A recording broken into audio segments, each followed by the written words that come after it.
This is Lab 3, Black Hole and Orbits. Introduction. The purpose of this lab is to determine the mass of a black hole in Part 1 and find the initial speed of a spacecraft needed to avoid a crash while reaching desired destination in Part 2. The two computer models will be created through GlowScript to 1. Show the trajectory of a star around a black hole and find the mass of the black hole, and 2. To create a path for the spacecraft to navigate to a planet without crashing with anything around it, as well as finding the initial speed of the spacecraft needed to achieve this. Note that the system is the star and surrounding is everything else around it in Part 1, and system is spacecraft or spaceship, and surrounding is the planet and moon around you in Part 2.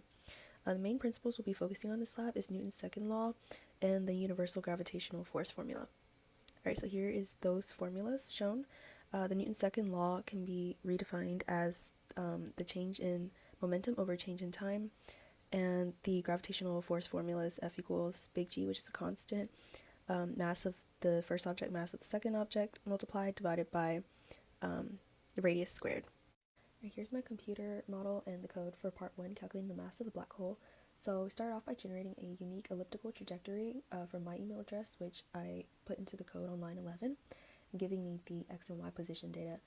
And then on the image below that is my starting initial conditions, which I pasted the mass given to me of the star from the lab instructions.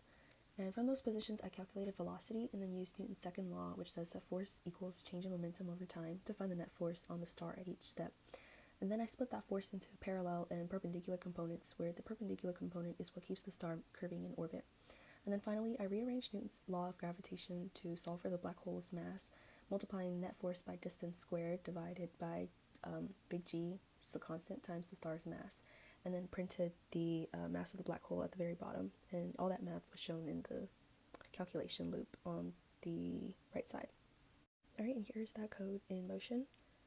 This is the elliptical trajectory unique to my email address of the star orbiting around the black hole. Okay, and then after letting the code run and letting the calculation loop finish, calculated the mass of the black hole to be 9.96 times 10 to the 47 kilograms. Right, and the computer model and code for Part 2, Don't Crash, started off by, on the left side, setting my initial conditions, and then on the other side, simulated a spaceship orbiting both a planet and its moon using gravitational forces. The planet sits at the origin, the moon orbits in a circle, and the spaceship starts on the surface of the moon facing the planet. Two key changes that I made, as seen in the code, is that the ship's initial x and y velocities, I gave the x component a negative velocity to push it toward the planet, and matched its y velocity to the moon's speed so it wouldn't immediately fall back. Inside the loop, I calculated the gravitational force between every pair of objects using Newton's law of gravitation, and then added them up for each object, and then used Newton's second law to update the velocity and positions for every step of the iteration. And then in the visual here, the cyan trail is the moon orbiting the planet, and the magenta trail is the spaceship being pulled by both the planet and moon's gravity, creating a curved path between the two bodies. And you can also see in the output window that the initial speed that I had to use to achieve this is 2,108.71 meters per second, which is less than the speed of light. And here's the code actually running. You can see how the spaceship leaves without bumping into anything. And this takes us to discussions. So what if and what does it mean? So in Part 2, the imaginary system has a black hole, a star, and a planet, and a moon. If you wanted to predict the motion of the entire system, what would you need to include in your computational model? And would there be any dominant interactions, or would they all contribute more or less equally? So to model the entire system, I would need to calculate gravitational forces between every possible pair of objects. However, not all interactions would be equal. The most massive objects, like the black hole and star, would definitely dominate, while the smaller bodies, like the planet and moon, would have a much weaker influence on the overall system. What does it mean? In Part 1, in your analysis, you should discuss how the net force and its parallel and perpendicular components are different from the rate of change of momentum and its parallel and perpendicular components. So the net force and rate of change of momentum are numerically equal, but they're conceptually different.